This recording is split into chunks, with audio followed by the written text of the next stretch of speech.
Assalamualaikum dan salam Sarawak Maju Makmur bersama saya Mariam Zanaria Ibrahim. Tumpuan berita, Kerajaan Sarawak akan menghantar cadangan kepada Suruhanjaya Pilihan Raya Malaysia SPR untuk semakan semula persempadan kawasan Dewan Undangan Negeri DUN di negeri ini.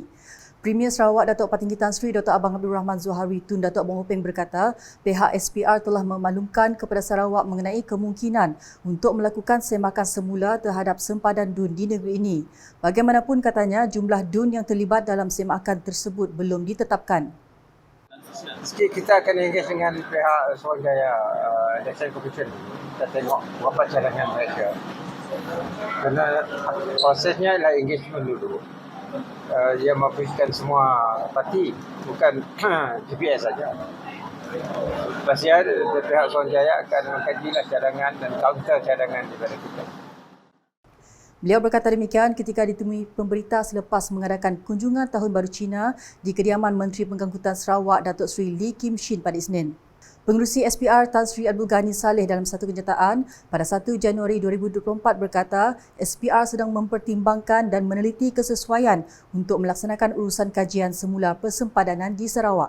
Katanya urusan kajian semula persempadanan terhadap bahagian pilihan raya sedia ada hanya boleh dilaksanakan selepas tamat lat tempoh 8 tahun dari tarikh siapnya kajian terdahulu atau apabila terdapat pindaan ke atas komposisi bilangan keanggotaan ahli Dewan Rakyat atau Dewan Undangan Negeri. Berita seterusnya. Sementara itu, Premier Sarawak meneruskan ziarah hari ketiga sempena Tahun Baru Cina dengan mengunjungi kediaman beberapa pemimpin, tokoh korporat serta ketua masyarakat di Miri. Beliau memulakan kunjungannya di kediaman Menteri Pengangkutan Sarawak Datuk Seri Lee Kim Shin, Datuk Patinggi Abang Zuhari serta isteri Puan Sri Datuk Amar Jumaani Tun Tuanku Bujang yang tiba jam 11 pagi di kediaman Datuk Seri Lee meluangkan masa kira-kira sejam di situ.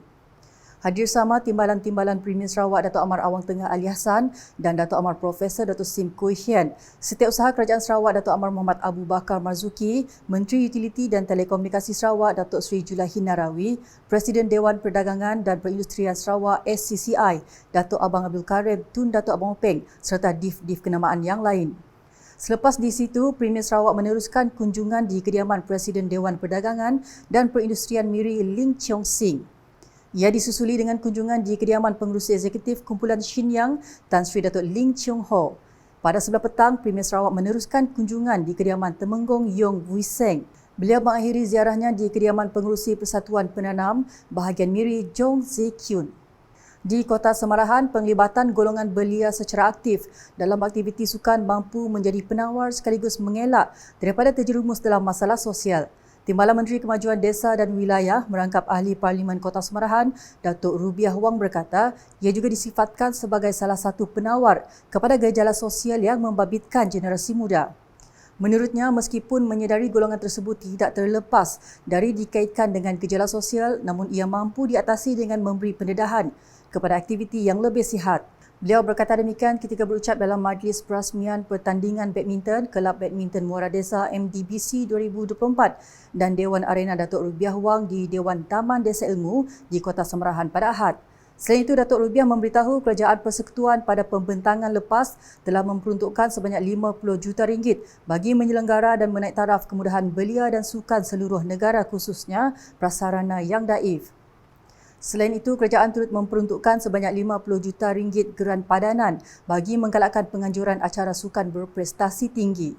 Pertandingan itu dianjurkan oleh Kelab Badminton Muara Desa MDBC dengan kerjasama Jawatankuasa Pengurusan Dewan Arena Rubiah Wang dengan kerjasama Perbadanan Sukan Sarawak SAC diadakan pada 10 dan 11 Februari 2024.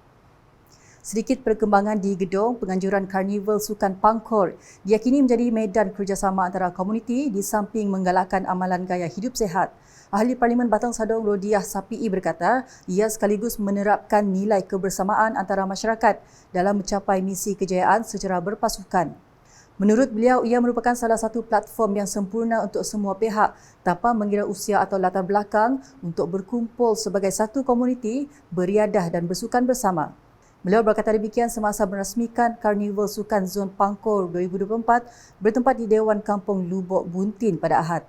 Terdahulu, program Anjuran Pergerakan Pemuda PBB Zon Pangkor tersebut telah dijalankan selama 2 hari yang bermula daripada 10 Februari hingga 11 Februari 2024. Pelbagai aktiviti telah diadakan dalam karnival tersebut termasuk sukan rakyat seperti kupas kelapa, gusti lengan, menganyam ketupat, tarik tali, sepak takraw, futsal dan zumba.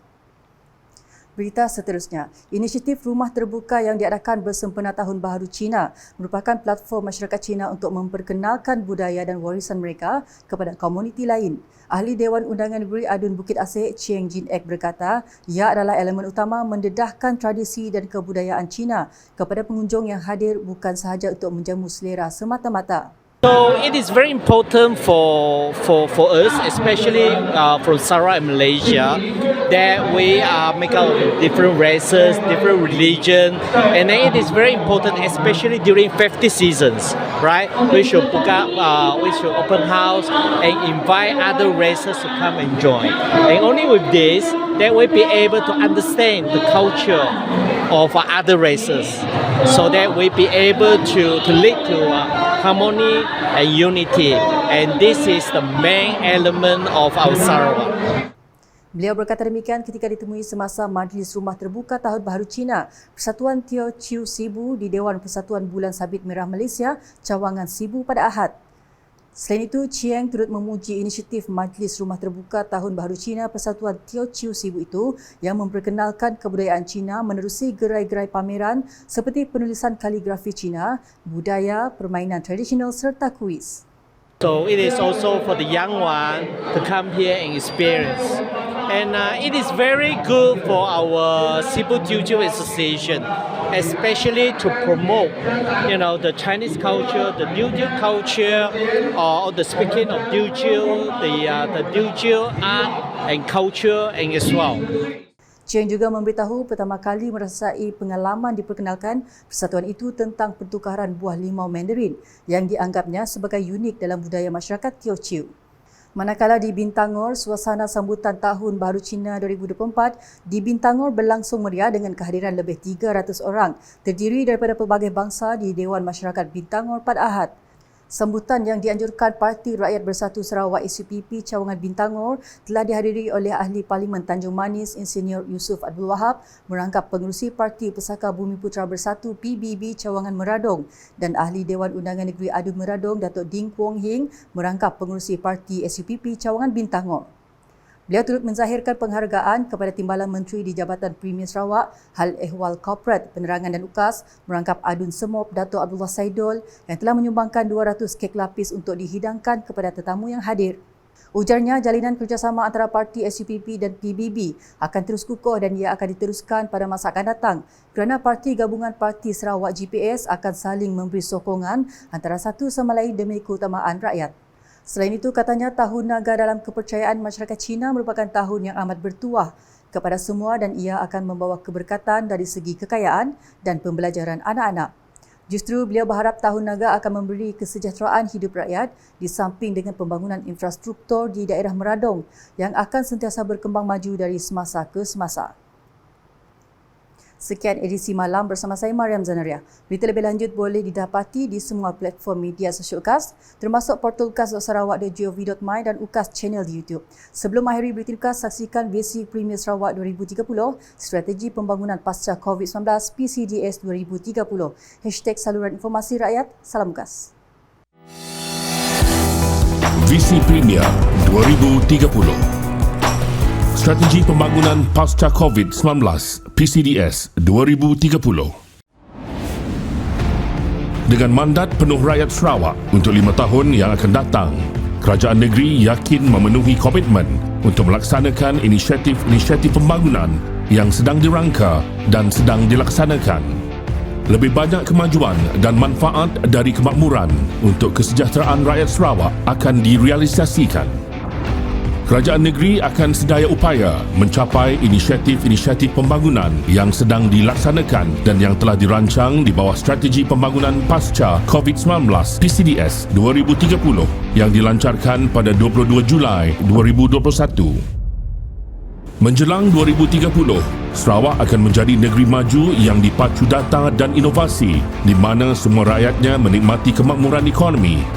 keterangkuman sosial dan kelestarian alam sekitar. Untuk mencapai aspirasi ini, terdapat 7 teras strategik. Mentransformasikan Sarawak ke arah ekonomi yang berdaya saing dengan meningkatkan tahap produktiviti, membangunkan lebih banyak aktiviti hiliran bernilai tinggi, meningkatkan kemudahan menjalankan perniagaan dan menjadikan Sarawak destinasi pelaburan pilihan, menumpukan perbelanjaan di kawasan yang paling menghasilkan impak ekonomi, sosial dan alam sekitar, mengoptimumkan penggunaan aset dan peruntukan kerajaan serta membangunkan modal insan untuk menyokong pembangunan sosioekonomi, mempercepat adaptasi digital dan penggunaan data untuk menjana pendapatan, memacu manfaat ekonomi dan sosial untuk semua rakyat Sarawak dengan memberi tumpuan kepada golongan miskin, menyeimbangkan kemajuan ekonomi dan kelestarian alam sekitar. Pelan transformasi ini akan menggariskan 6 sektor utama sebagai pemacu pertumbuhan, iaitu pembuatan, pertanian, pelancongan, perhutanan, pelombongan, perkhidmatan. Disokong oleh 7 pemboleh, iaitu transformasi digital, inovasi, pendidikan dan pembangunan modal insan, kemudahan asas, utility, pengangkutan, tenaga boleh diperbaharui.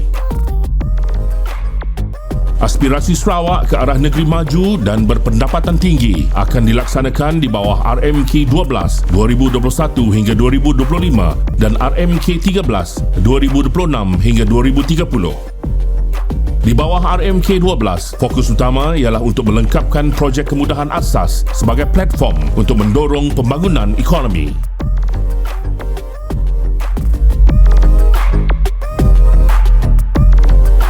Visi Premier Sarawak Maju 2030.